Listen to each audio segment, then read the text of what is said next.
જો તમને પણ વારંવાર બહારનું ખાવાની આદત છે, વીકમાં 4-5 વખત ટેસ્ટી ખાવાની આદત છે અને બહારનું ખાવાની આદત છે, તો તમે થોડાક રોકાઈ જાઓ.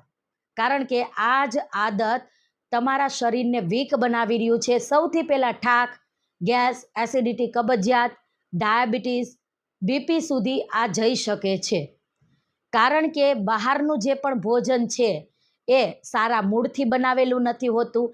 એમાં refined oil, refined salt, refined sugar, artificial colour, preservatives, અમુક એવા એડિટિવ્સ નાખેલા હોય છે, જેથી તમને વારંવાર ખાવાનું મન થાય છે, જેના કારણે તમારું સ્વાસ્થ્ય બગડે છે.